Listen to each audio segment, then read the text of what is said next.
All right, we're back. And the last one kind of ended with a bit of a rant. So back to the story that I'm working on. These are the player characters sitting there around the fire. Excuse me.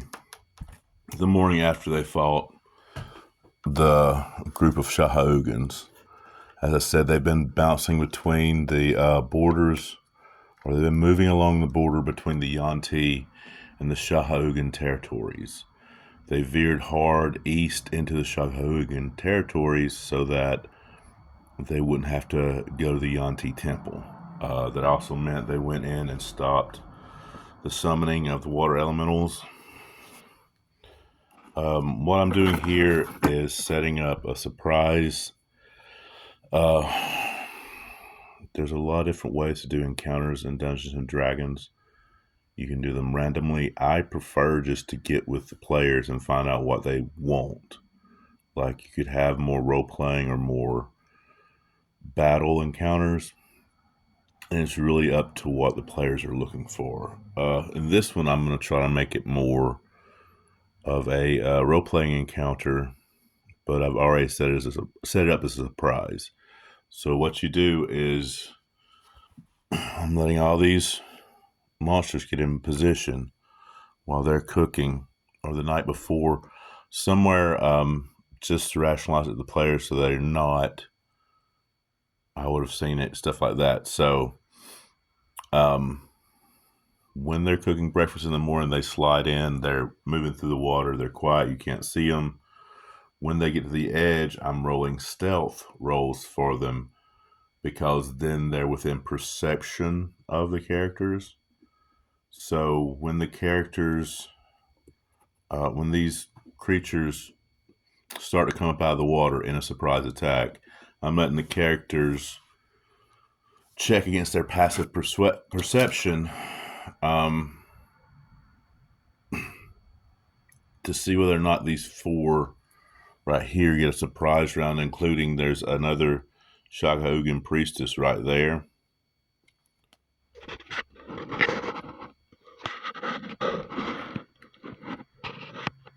So she is the leader, and she's come to get back the bowl she thinks that they stole. What she's going to do is ready in action, and this is the mechanics of the game. So the game has these mechanics, and if you'll use them, it can be more fair. So mechanically, she's going to have a ready action, which is just to draw the attention of the group. So in the surprise round, because one of these guys was completely noticed by all of the people's passive, like I said, I had them roll at advantage for their stealth, which is you roll a d20 and add your dexterity bonus to the roll. And you roll with advantage by rolling two d20s at the same time. And you get to pick which one you want to keep. Oh, that's not impressive in the side. So I rolled two twos. So sometimes advantage doesn't even help you, but it's meant to. Regardless, one of these guys was completely sane. So, oops. This guy was completely seen by everybody, so he does not get to roll initiative in the surprise round.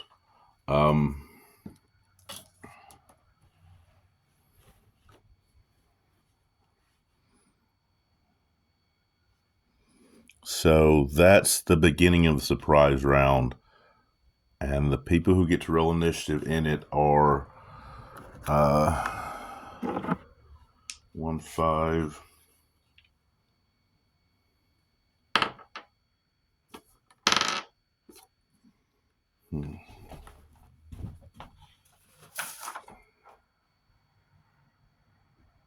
Yeah.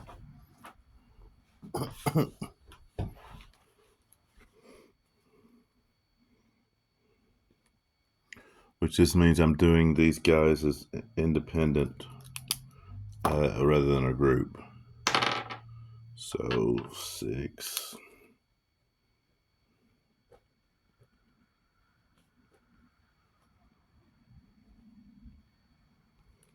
So this one,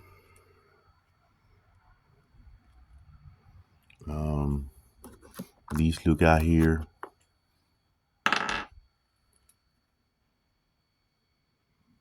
he's got a 6.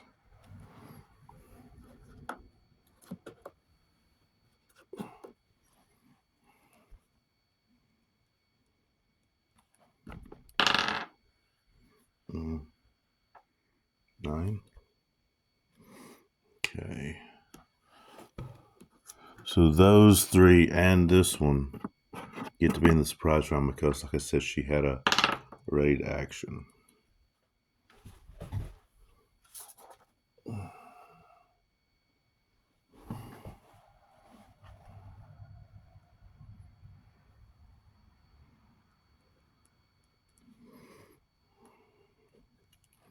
Okay, so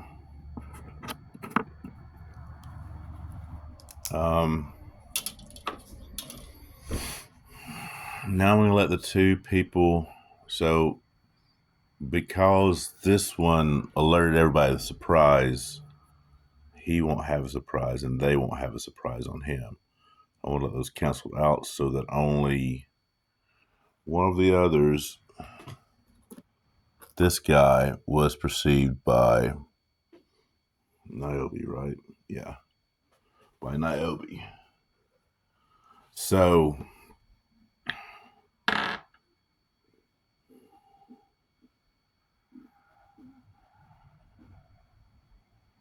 he's already in the initiative. So Niobe will get a chance to roll her perception to see if she sees what's coming up. So how are we gonna do that? That would mean she wouldn't get surprise attack if she doesn't hit the stealth of a 14 for that guy, but her passive already caught it. So she's gonna get to go in the same round as him.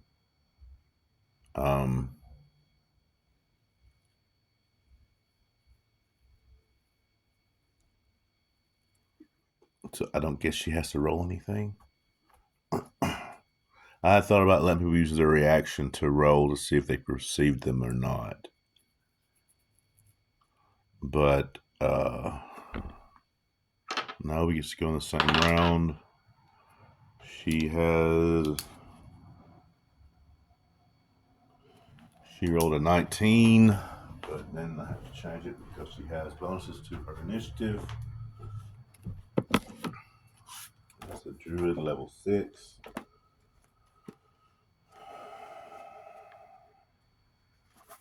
Niobe. She has a lot of tides, so.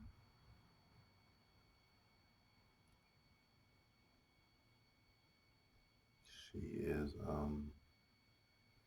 I need to roll her way or woe, but I'll go with way right now. Yeah, she got +3, so she goes on 22.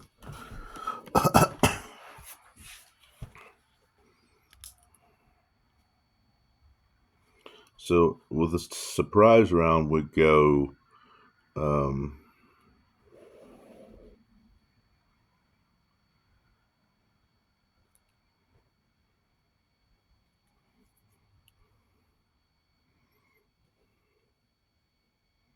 Niobe.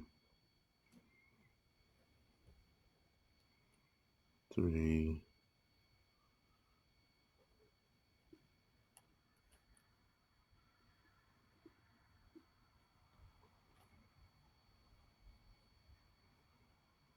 Okay. So for the surprise round, Niobe could first warn everybody. Excuse me, because they all heard that one. So I'm taking that one out of rotation, but I'm letting these still surprise them. because everything happens so fast at the same time. Well, as soon as that's over, she's got her ready action, which she's going to yell out. She wants her bow back to stop. 5,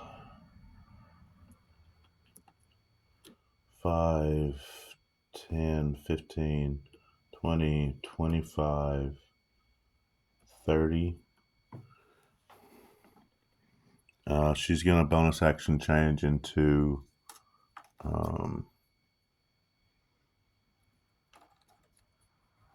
the dragon. So she can wild shape into star form. So she's going to wild shape into the star form of the dragon. So the pattern of blue scales that make a little dragon running across her chest. I mean, her nipples could be eyeballs if you want them to be. But so she goes into her star form, and then as an action, let me see. Old Player's Handbook.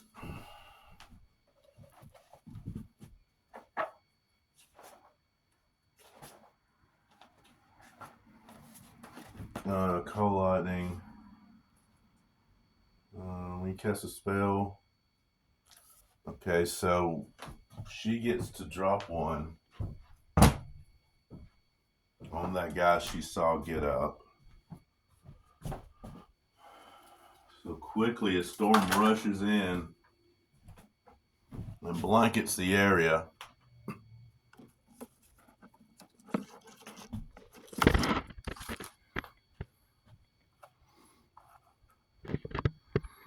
So she just picks a point in between the two islands, and that gives you your area. Then you pick one little square. She's gonna pick this square here. Okay, so when you cast a spell, choose a point you see under the cloud. A bolt of lightning flashes down from the cloud to that point. Each creature within 5 feet of that point is a dexterity saving throw. Dex saving throw against her spellcasting ability. I think we'll look at it later. So it's a 15, DC 15 to save on dexterity. They have no bonus for the dexterity.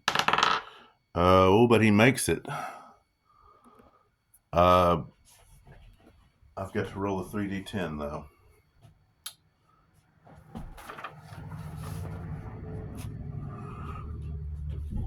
Excuse me. Only 3 in here. Yeah, there's 3.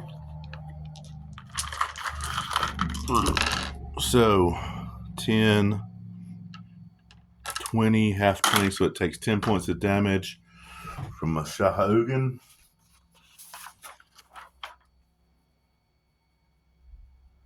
That's not enough to knock it down.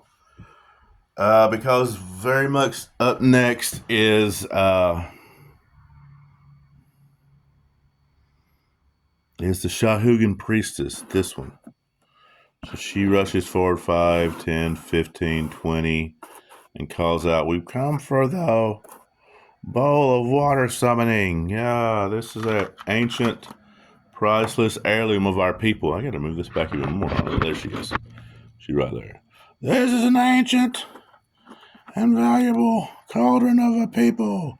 You must give it back. You defeated the Baron fairly and squarely, and you took away the Rod of Tides, which made me more powerful in the area, so I'm cool with that shit. But you must have the bowl, or I'll have no claim to ruler of this theocracy." So they're going to argue about it. But she can keep this spell going for a while. And that's one of the reasons I didn't want to. Oh, Jesus Christ, almost 50 minutes. This will never fit on It'll take me forever to upload this. Jeezy Pete on a Christ cracker. Wrap it up.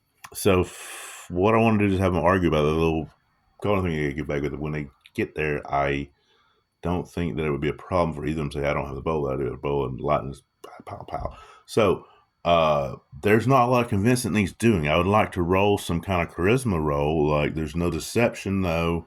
I'll do an advantage with this lady lying about she's the rightful heir to it. So 12 and 9, but it's her charisma. So she's 13 charisma, and insight is wisdom. Niobe,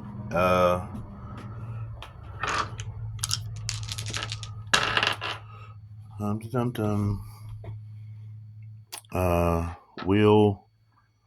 So Will and Niobe both know that it's not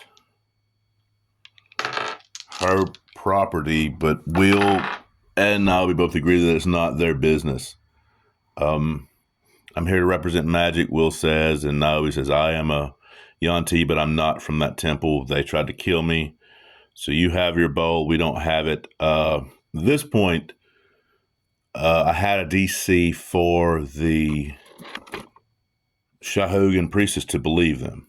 Like a wisdom or insight, DC is difficulty challenge. CR is challenge rating. Anyway, the DC, the difficulty C of anything you just kind of make up, and they give you guidelines. So the difficulty of her realizing that they were being honest about not having the bowl, I was going to put it at 12, as I explained. It's kind of like, yeah, I can see that. Well, she has a passive perception, or she has a passive wisdom that lets her see that. So she's not really going to argue with them. They zapped one of the guys. I would actually call it pretty even. I still don't. It's hard when I'm running these by myself because I want to make sure they're kind of fair. And the last time I played it so that these players would not have as hard of a time as they could have. But it also, I didn't call lightning first off. Because if you're playing like a min-maxing kind of thing, like, it's not really what the encounter's about. It's just like you're having another encounter, you're calling lightning, you're shooting fireballs and lightning bolts. You're dropping all your biggest spells because you know you're not going to get another encounter today. So I tried to make that more accurate, and I'm going to stop at 18 minutes eventually when it's